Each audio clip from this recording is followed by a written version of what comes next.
turabashuje bene data mwese tubifurije igitondo cyiza ndetse n'umunsi mwiza Uwiteka abahire. Turagarutse muri bya byigisho byacu dusanzwe tumenyereye, ibyigisho by'ishuri ryo ku isabato, ibyigisho bidufasha kwiga Bibiliya. Rero ndi kumwe na ya kipe mumenyereye, reka tubakire tubahe ikaze na karibu kandi duhereye ibumoso bwanjye babasuhuze. Nitwa Nzabamwita Pierre, turabasuhuje mugira igitondo cyiza. Reka n'iburyo nawo mwene data basuhuze. Yesu ashimwe, ndabasuhuje. Nitwa Charles Nkundibiza, Imana ibahe umugisha. Barakoze cyane bene data, Imana ibahe umugisha. Nanjye nitwa Ukwigize Jean Pierre. Turamenyeranye muri ibi byigisho by'ishuri ryo ku isabato. Ibi byigisho by'ishuri ryo ku isabato nkuko twabibabwiye dutangira, ni porogaramu ya buri munsi. Rero bifite ingingo za buri munsi. Uyu munsi rero ni kuwa mbere w'iminsi 7 tugiye kwigana icyigisho kitubwira ngo yemwe nta muntu n'umwe uvuga nkawe. Ni amagambo yavuzwe mu buryo butangaje, nta muntu n'umwe uvuga nkawe. Turaza kumva impamvu yavuzwe kandi turaza kumva n'abayavuze.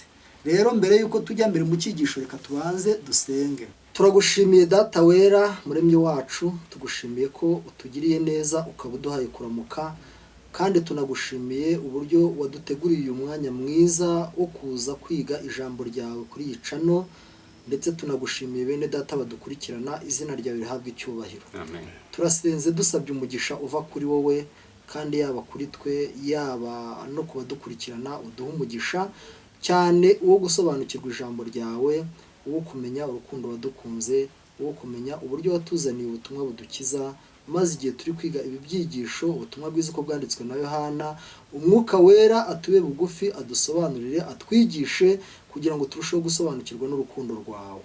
Ngaho dufashe kandi utugirire neza, ibyo ubona bikwiriye ubiduhere ubuntu mu izina rya Yesu. Amen. Amen. Murakoze cyane. Reka twongere tubahe ikaze na karibu ku byigisho dusangira by'Abadiventiste b'umunsi wa karindwi bavugurura SDARM. Tubasaba gukora subscribe, gukora kuri share, mukohererezanya ibi byigisho, kandi ibyo ni umusada ukomeye ku ivugabutumwa kugira ngo dusangire iri jambo ryiza umwami wacu yaduhaye kugira ngo rizabashe kutubyarira ubugingo buhoraho. Imana ibahe umugisha. Rero reka tujye mbere mu cyigisho. Icyigisho gifite isomo ryo kuzirikanwa, nkuko tumaze kubabwira, cyitwa icyigisho gifite umutwe uvuga ngo yemwe nta muntu n'umwe uvuga nkawe. Isomo ryo kuzirikanwa turisoma muri Yohana ibice 7:46. Haratubwira ngo abasirikare barasubiza bati yemwe ntabwo higeze kubaho umuntu uvuga nkawe. Ubwo tumaze kumva abavuze aya magambo ni abasirikare. Aba basirikare bari byari bimeze bite? Turaza kubyumva mu gitabo cyitwa Uwifuzwa ibihe byose ku ipaje ya 455. Hari amagambo agira ati Yesu yavuze ko kwemera no gukunda ukuri bidashingiye cyane ku bwenge nko ku mutima. Ntibishingiye cyane ku bwenge nko ku mutima. Ukuri kugomba kwakirwa mu mutima kandi bikomotse ku bushake. Aya ni amagambo dusoma muri iki gitabo, ni amagambo aherekeza iri jambo dusomye muri Yohana 7:46, ariko ni n'umutwe w'icyigisho kitubwira ngo yemwe nta muntu n'umwe uvuga nkawe. Bene data, reka mbasabe kugira ngo muvuge kuri uyu mutwe kuko ni icyigisho kiryoshye, ibyigisho biraryoshye cyane. Mwene data Nzabamwita, waduhuriza uyu mutwe n'aya magambo? Murakoze cyane. Aha Yesu arimo kuvuga ijambo ariko anarikuye mu bubiko. Aho iryo jambo ryari ribitse ni naryo arimo kubwira abantu. Ntabwo rero avuga ijambo rishingiye ku marangamutima, rishingiye kuri kamere iyi dusanzwe tuzi ya kimuntu, ahubwo aravuga ijambo rikomotse ku Mana. Aravuga ijambo nyine, niwe jambo kandi arimo no kuvuga ijambo. Birumvikana yuko rero abamutegaga mu matwi bose bakamwumva baratangaraga, bakavuga bati rwose ijambo arimo gukoresha, arimo kuvuga ni ijambo rituruka ku Mana. Birumvikana rero aba basirikare bari batumwe n'abayuda kujya gufata Yesu. Bageze bamuteze amatwi bamwumvishe, rya jambo rirabacengera kandi ritangira kugira ibyo rikora mu mitima yabo. Mu yandi magambo ni nkaho ryari ryababyaye bwa kabiri. Noneho icyari cyabazanye barakibagirwa, ahubwo batangira guhinduka mu mitima yabo. Noneho igisubizo bakiriye bashebuja gitangaza bashebuja bati nta muntu twumvisha uvuga nkawe. Nakoze cyane. Ukozeho no hepfo mu ngingo turaza no kubyumva cyane mu buryo bwimbitse. Sharire hari icyo wavugaho? Boge numva yabivuze mwene data. Aya ni amagambo azwi n'abasirikare. Biratangaje kubona abasirikare batuma ngo nimugende mufate umuntu kandi amakosa turimo kumuhora naya. Noneho bagezeyo basanga koko ibyo bababwiye ari byo, bamuhoraga ko yigisha mu izina badakeneye. Yavugaga ibintu bihabanye n'ibyo bo bigishaga, bakumva bamufata ngo bamuhane. Babatumye rero bagezeyo, bagarutse batese ko mutamuzanye, ati yemwe ntawe uvuga nkawe. Muri makeya mu magambo yandi bari bamwemeye. Ukurikije imyumvire y'Abaroma ko batekerezaga, bigaragara ko abasirikari hari icyabakoze ku mutima, nkaho bakamufashe babona nta mpamvu yo kumufata. Mu buryo bw'umwuka bari bahindutse.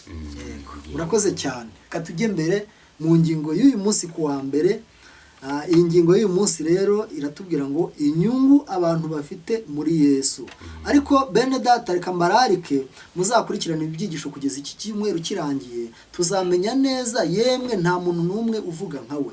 Aya magambo natwe tuzayumvamo n'ibindi bintu birenze iby'abasirikare bayumvisemo, birenze nuko baganiriye na ririya tsinda ryari ryabatumye.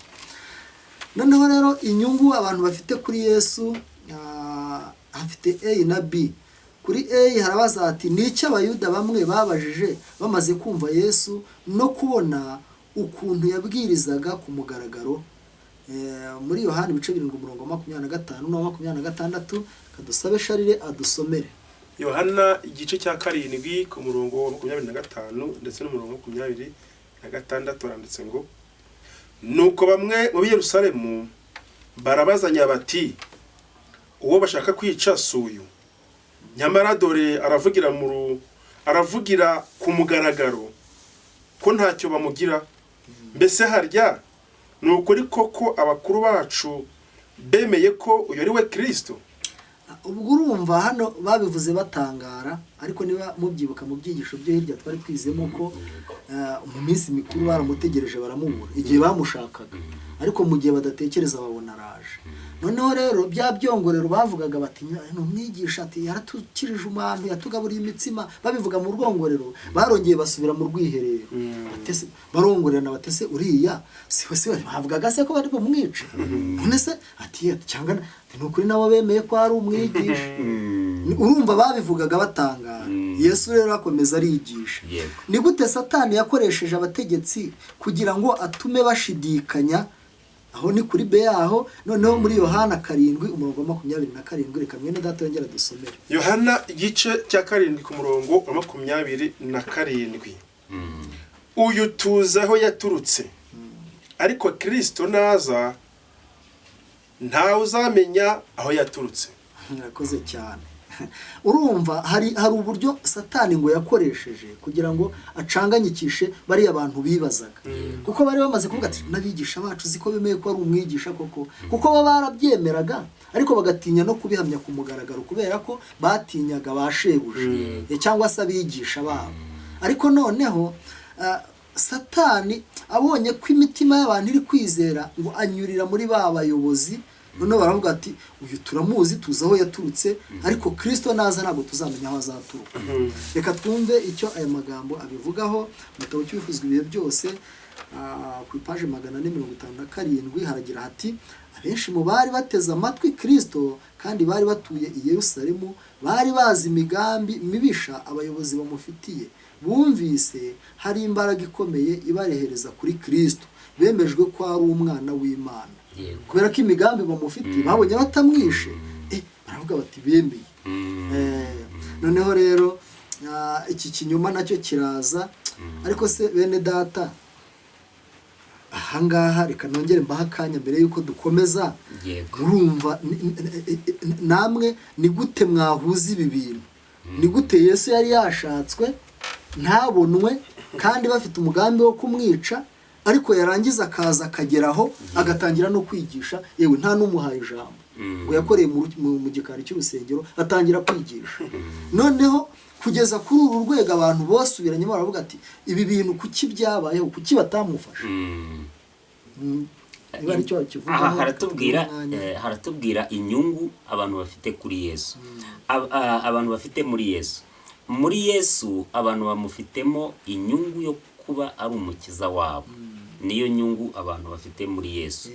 Abantu bose rero babandi rubanda ruciye rugufi bari bizeye neza ko Yesu ari umwana w'Imana, bari babifite mu mitima yabo kandi babigundiriye.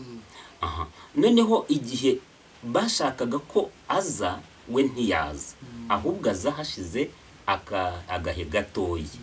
Arabatungura rero, kuko igihe bari bamutegerejemo ntibamubonye, bakeka ko yagize ubwoba ataje. Aje arabatungura, abatunguye babura icyo bamukoraho, babaye nk'abantu baguye mu mutego. Bati rubanda baramushaka, nitumufata rubanda baradutera amabuye, kuko bemera yuko ari umukiza. Aha rero Satani nawe yahuye n'ikigeragezo, kuko umutego yateze Yesu ntabwo yashoboye kugwamo muri ako kanya. Bakora amayeri rero. Aya mayeri mwene data Shanire urayumva? Aya mayeri bakoresheje bari abayobozi babonye ko abantu bemeye Yesu, kuko ibitangaza yakoraga n'imico ye n'ijambo yigishaga, abantu bakompara bakabona inyigisho z'abanditsi cyanabigisha amategeko bidahuye n'iza Yesu. Uko Yesu yigishaga iby'ukuri kandi agasa n'ibyo akora, yigishaga afite impuhwe, akita ku bantu. Noneho abantu babayobotse, abigisha amategeko bagira umujinya, baravuga bati imbehe barayubitse, bahimba amayere rero. Baravuga bati mwebwe uyu koko tuzi ko agomba kuvukira i Betelehemu, ariko hashira igihe akabura. Ati rero byanditswe ko, kandi barabeshyaga, azagaruka ariko ntawuzi ahaturutse. Ati bityo rero murimo muramwizera, ariko uyu turamuzi naho yaturutse, niwo kwa Yosefu, na bene se turabazi, n'abashiki be. Rero mwimwizera ntabwo ari we, uko ibyanditswe ntibyemera. Nuko bajijishaga. Bari bafite imyizerere ipfuye. Imyizerere rero Satani yarayikoresheje, arababwira ati nyamara hano ngo muri rusange byizerwaga ko Kristo yagombaga kuvukira i Betelehemu, kandi ko nihashira igihe bazamubura, hanyuma akazongera kuboneka bataza haturutse. Kandi ibyo bizeraga byari byo, ariko noneho bakora ibishoboka byose byo kugaragaza ko bazi aho yaturutse, kandi biteguye noneho tuzi aho yaturutse, ariko Kristo naza ntabwo tuzamenya aza. Ati rero tuzi aho yaturutse. Abantu barabacanganyikisha. Rero iyi ngingo, inyungu abantu bari bamufiteho, harimo ikintu gikomeye, kubera ko abantu inyungu bari bamufiteho n'abari abayobozi burya barabarebye bazibabonaho. Izo banatinye kuvuga bati nitumukoraho biratubera ikibazo. Rero izi nyungu zigaragazwa n'uburyo yahagaze arigisha, kandi ibintu arabisoza ntawe umufasha. Rero iyi ngingo reka tuyisoze ahangaha. Reka tuyisoze twumvise inyungu abantu bafite muri Yesu. Reka dushimire Imana yo yaduhaye amahirwe yo kubona umunsi wo kwiga ibyigisho, kandi dushimire bene data badukurikiye, tunabashimire bene data, nshimire bene data dufatanya muri ibi byigisho. Imana ibahe umugisha. Namwe rero mukomeze kugira ibihe byiza, ibyigisho byacu nakagaruka. Imana ibahe umugisha, murakoze cyane. Amen.